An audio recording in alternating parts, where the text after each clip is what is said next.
Vamos a ir platicando. La idea de esta plática va a ser hablar hacia dónde vamos ahora con la restauración, cuáles son las problemáticas que se están dando actualmente con respecto a cómo intervenir los edificios y utilizar estos espacios. Como diseñadores de interiores, la parte interior que nos interesa, pues hay muchas posibilidades, hay mucho que hacer, la disciplina lo está permitiendo. Bueno, ustedes lo pueden ver ahorita, no estamos en un espacio que pertenecía a un edificio virreinal y que está pues ya adaptado para otras actividades. Bien, por favor la siguiente. Obviamente vamos a atacar desde el punto de lo que es el patrimonio cultural. ¿Qué es el patrimonio cultural? Y bueno, se entiende como un conjunto de bienes culturales que recibe una sociedad. Y bueno, aclarando que es prestado.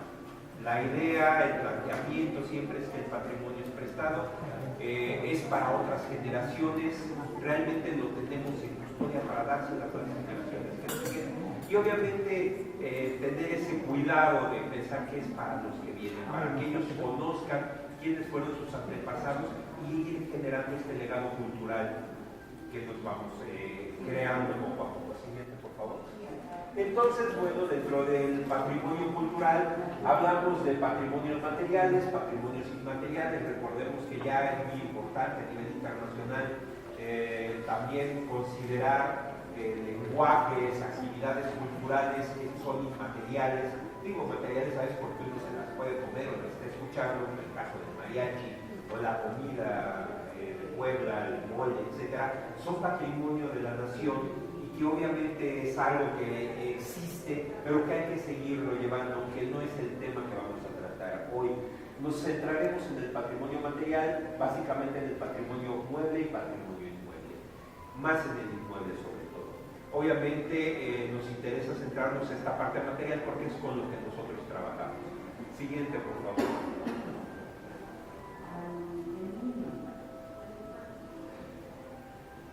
Bueno, tenemos un video aquí de nada, tenemos un problema con el audio. Pasa a la siguiente, por favor, Luis. El caso es llegar a esto, la famosa historia de Cristo de Borja. Les comento, en un pueblito perdido de España, de momento en la iglesia tenían un Cristo que estaba en el muro, un fresco que estaba ahí, de un artista más o menos reconocido. Y resulta que una señora que ya entrada en años, pues como siempre pintó, siempre le hizo al arte, dibujaba, pues se le hizo fácil, habló con el cura, le dieron la oportunidad y lo quiso restaurar y así lo dejó. En pocas palabras, se encargó. Sí, para que después me tiran. Pero bueno, más allá de eso, y digo, es una pena que no podemos ver el videíto porque es interesante el punto, ¿no? La buena fe de la gente, ¿no? ¿Por qué fallamos al intervenir o conservar el patrimonio precisamente? Parte de este problema es porque cada día estamos generando más patrimonio. Esta conciencia del patrimonio se está dando cada día más. Todavía, vamos, en este país la primera maestría en restauración de monumentos se da en el año del 68. Apenas va a cumplir 50 años. Y aparte ya con polémica sobre cómo se debería de llamar, que ya cambió de nombre, pero bueno, la primera maestría fue en el año del 68. Como disciplina, la restauración de monumentos en esencia es joven, pero es muy importante por esta idea, este bagaje cultural, de poder generar esta identidad dentro de toda esta globalización, que la sociedad se entienda a sí misma, conozca su cultura y pueda diferenciarse de los otros grupos a nivel global. Bien, entonces este crecimiento del patrimonio, cada vez estamos generando cosas, nuevos objetos, nuevos edificios que requieren de esa atención, ya sea a nivel histórico, ya sea a nivel artístico. La Carta de Venecia contempla todas esas partes, recordando que la Carta de Venecia es la Carta Internacional que gestiona el patrimonio desde el año del 64 y la respalda Naciones Unidas. Y obviamente existe un gran interés actualmente también por los particulares de conservar el patrimonio. Y obviamente el problema es que hay que tener personas especializadas y que no nos pase lo que le pasó a la señora que les comentaba. no era un especialista, trata de intervenir un patrimonio y pues lo echa a perder. Siguiente, por favor. Otra discusión es restaurar contra rehabilitar. La restauración obviamente habla de una cuestión de recuperar las cosas a su estado ideal, de tenerlo completo, aunque como disciplina tenemos una problemática cuando se traduce al castellano, al español, todas las teorías de lo que es restauración, entramos en el problema, ¿no? de restauración como tal es una actividad exprofesa que se le ataca al patrimonio. Entonces compite con la palabra de rehabilitación. ¿Podemos ver la siguiente? En este ejemplo quería mostrarles, sobre todo a nivel del urbano, el Ángel de la Independencia ha sido restaurado, está en las condiciones idóneas, realmente ha sido bien trabajado, se le tuvo que restituir el ángel cuando se cayó, cuando el sismo, pero también mucho de lo que se plantea es a nivel del contexto del objeto histórico. El monumento como tal por sí mismo no tiene razón de ser. No es lo mismo el Ángel de la Independencia ahí solo en esa glorieta, sin su contexto no lo podemos mover. Es muy indisoluble, es difícil separar el objeto del lugar donde está. Y es algo que las cartas y últimamente ya las posturas internacionales con respecto al patrimonio están enfocando que es difícil descontextualizar las cosas. Sacarlos y llevarlos a un museo, a un lugar lejano de donde está ese lugar, de donde se encontró, de donde estaba ese objeto. Y aquí quiero hacer mucho énfasis en que ese entorno urbano, ese contexto del propio Ángel de la Independencia es dinámico. La ciudad, la sociedad, somos dinámicos, estamos en movimiento, estamos en constante cambio y aquí lo vemos. Desde 1910 que se inaugura, los años 50 más o menos, y cómo está ahora el Ángel de la Independencia, ¿no? Cómo su contexto va cambiando, cómo las necesidades, cómo la ciudad es diferente y por lo tanto bueno, hay que atacarla de manera diferente. Siguiente, por favor. A final de cuentas, restaurar, de acuerdo a lo que dice la Carta de Venecia, lo plantea como una acción ya cuando es lo último que se tiene que hacer. Restaurar es ya intervenirlo para tratar de salvarlo, ¿no? Y vamos a la siguiente. Rehabilitar es ahora un concepto, porque estamos hablando de dar habilidad, que las cosas funcionen, que tengan una practicidad, que sirvan. Más que nada, y siguiendo más a los italianos, que son precisamente muy especialistas en este tema, porque ellos tienen una cantidad de patrimonio enorme, es el país con mayor patrimonio declarado, patrimonio de la humanidad, es el país que más tiene. Ellos usan la palabra de recuperar, más que restaurar, recuperar, y la rehabilitación es más recuperar las cosas. Y el ejemplo claro, creo que lo podemos ver aquí donde estamos. Este edificio sufrió lesiones durante el sismo, hubo un tiempo que estuvo descuidado, lo usaron para otras actividades que no tenían nada que ver, se deterioró mucho y llegó el momento que había que recuperarlo, rehabilitarlo para que pudiéramos estar aquí.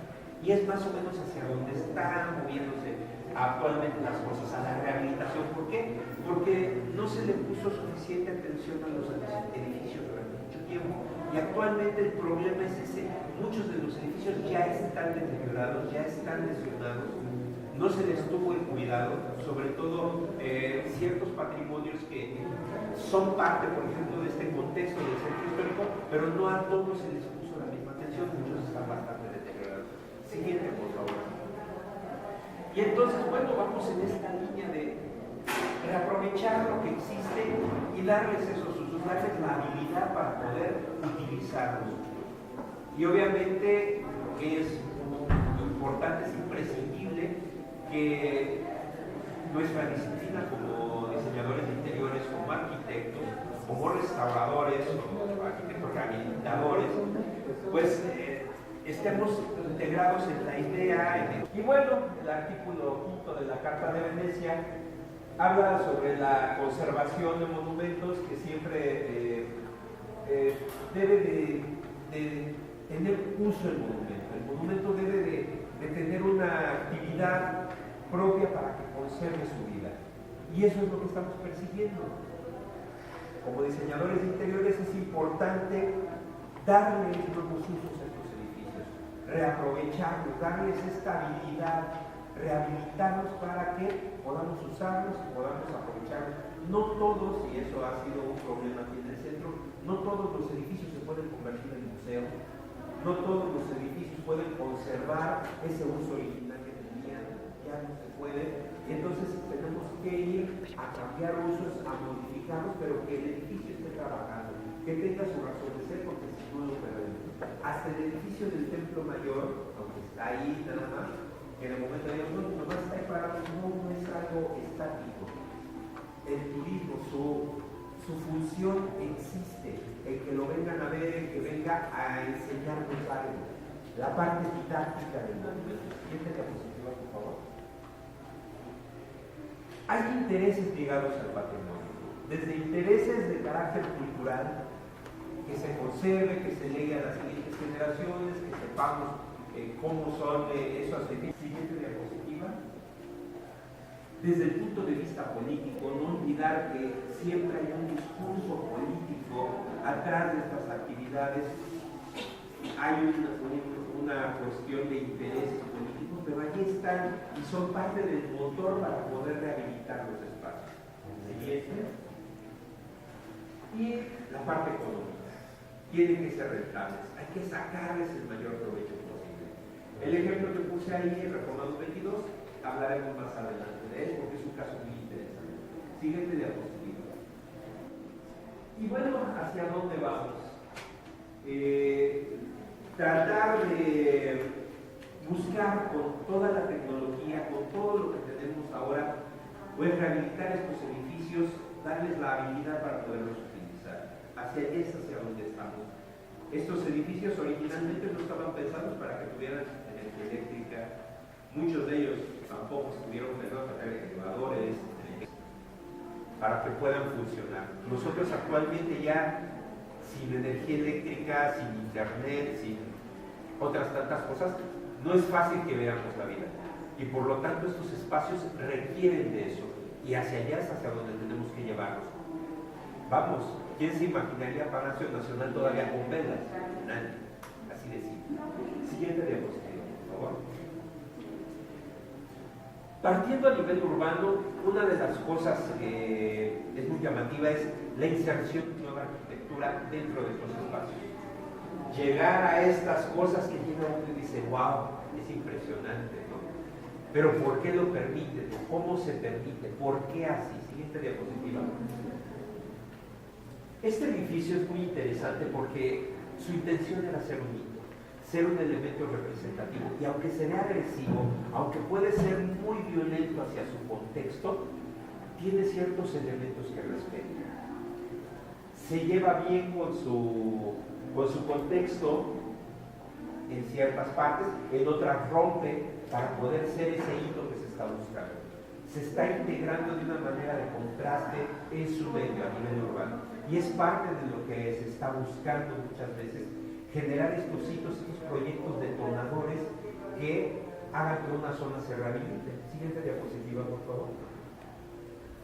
Esta era una zona completamente deteriorada de Bilbao. Ese islote era un basurero que tenían ahí.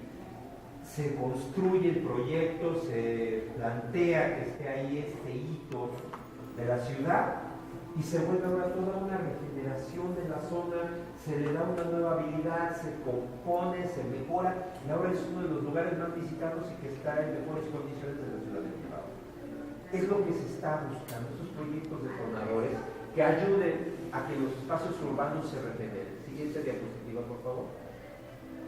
O simplemente dialogar con nuestro contexto, seguir dialogando con él, no romper nada más por romper. Este es un edificio que está aquí cerca del Banco de México, junto al edificio de la Palestina.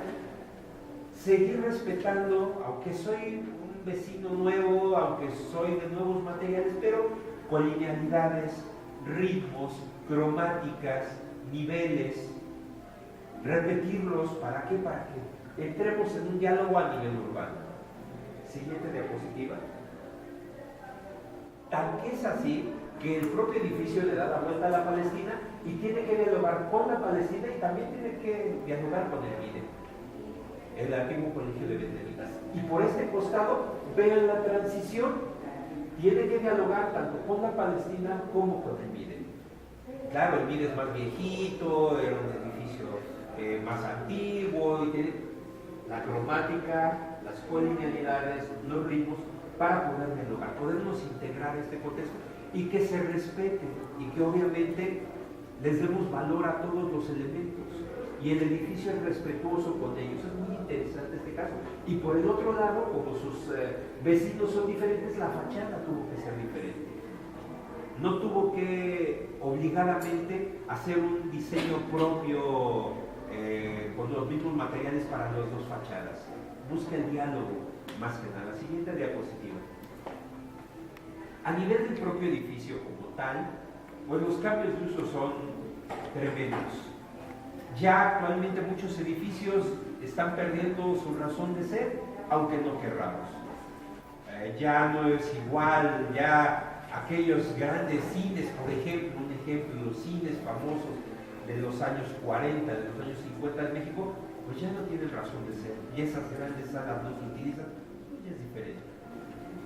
Se les da otro uso, están cambiando, y así otros tantos edificios, entre ellos iglesias. Siguiente diapositiva, por favor. Que ya los templos se están desocupando, pues ¿qué hacemos con ellos? Son edificios bellos, son edificios interesantes. Demolerlos, perder el edificio, perder espacios, entendiendo también que por la parte económica no es viable a veces derribar un edificio. Son muchos recursos, la cantera, la mano de obra, lo que sea. Perder esto no tendría sentido, es mejor rehabilitarlo, darle un nuevo uso, y ahí es donde entramos los diseñadores interiores. Ahí es a donde vamos, a cambiar los usos, a tratar de que esos espacios se aprovechen de la mejor manera y obviamente siendo lo menos intrusivo posible contra el edificio. ¿Por qué? Porque ese edificio también tarde o temprano volverá a cambiar de uso. Nuestro uso que hagamos no necesariamente tiene que ser el uso que va a usar durante otros 1000 años. No es muy difícil. Nuestra vida, nuestra sociedad es muy cambiante y por lo tanto los usos son cambiantes y nuestros diseños tienen que estar preparados para eso, para poder ser flexibles, para poder cambiar con el tiempo. Siguiente diapositiva. Convertirlos en museos, el Museo d'Orsay de allá de París, obviamente una estación de ferrocarriles, convertir en un museo, reaprovechar los espacios para la cultura. Siguiente diapositiva, por favor. Vamos, hasta ejemplos como convertir una iglesia, un templo cristiano, convertido en un bar. No hay problema. Sí, se entiende el uso anterior, se entiende el nuevo uso, el diseño está ahí. Si en algún momento cambia de uso, se quitará, se cambiará el mobiliario, cambiará, etcétera. Se puede convertir en tantas cosas y ahí es donde entra nuestra creatividad. Siguiente. El primer gran ejemplo fueron los GO. Reaprovechar espacios industriales que quedaron en desuso, volverlos a utilizar como vivienda. Pero pueden ser para vivienda, pueden ser para comercio, pueden ser para tantas cosas, oficinas, etc. Depende de nosotros. Siguiente diapositiva.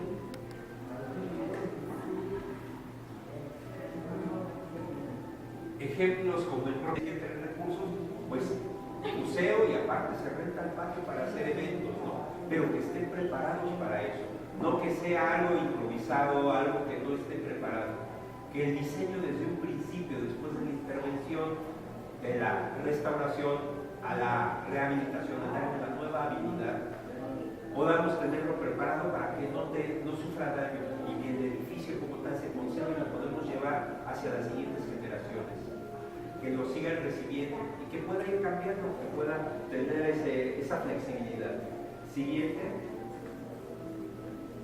Pero cuidado, ¿hasta dónde estos intereses económicos nos permiten, nos ayudan a que se conserve o a perder un patrimonio. O hasta dónde las normatividades, las reglas del juego nos limitan. Para este edificio que está Torre Reforma, pues fue un problema el vecino, porque el vecino es parte de cómo era Reforma, es un testigo de cómo eran las cosas, y tengo que construir un gran edificio, una gran torre, más de 50 niveles, y mi vecino es nada más de 2 niveles, y muy viejito. Pero ¿cómo le doy el respeto? ¿Cómo no avasallo sobre él? La nueva arquitectura es muy fuerte, es grande, es agresiva, y ¿cómo lo hacemos? Que dialogue con ellos. Podemos decir que el resultado es más o menos bueno, sí, pero no deja de ser muy agresivo el edificio nuevo con el edificio viejo. Siguiente diapositiva, por favor. Otro ejemplo, Torre Manfred, también en Reforma. El edificio antiguo con todas las características del México virreinal, de sotle, cantera, de al lado, mármoles, nuevos materiales, cristales, acero, etc. Ese diálogo que hay de lo viejo y lo nuevo, cómo llevarlo a una transición que sea buena para los dos. Siguiente diapositiva. Lo que se va a hacer con el Poliforum. Construir un edificio en un espacio tan corto. La realidad es que lo querían desaparecer el Poliforum, lo querían quitar porque ese espacio, esa esquina, obviamente económicamente vale mucho. ¿Hasta dónde podemos pelear la conservación del patrimonio contra estos intereses? El propio arquitecto, solo lo conoce Teodoro González de León, el trabajo que hace aquí con Panamé y cerquita, invito a que pasen después de las actividades de aquí, Isabel la Católica y en la calle de Benito Carranza, y ver cómo dialoga el edificio con la Casa de los Condes de Valparaíso. Hay un diálogo, hay respeto, era lo que se tenía. Lo único que dijo Bellas Artes que les interesaba era conservar la fachada, y dentro de un gran monstruo que es Reforma 222 conserva la fachada. El uso en el interior no hay problema, es una cafetería en la parte del este del estado, pero nada más conservamos la fachada, y realmente esto es respeto. Está respetando este edificio a su vecino. En los otros, como quiera, los desguardamos, pero aquí, ¿quién le hace? Lo absorbe, lo avasalla. Las propias cartelas ni siquiera los marcan bien. ¿Por qué? Porque el interés, porque no querían que esa fachada estuviera ahí, estorbaba para el proyecto, y al final hubo que, por una normatividad, dejarlo. Y entonces tenemos este resultado. Que tengamos cuidados hacia dónde vamos con esto. Porque las posibilidades son enormes, pero podemos lograrlo. Siguiente, por favor. Porque si no, les pasa lo que al mismo arquitecto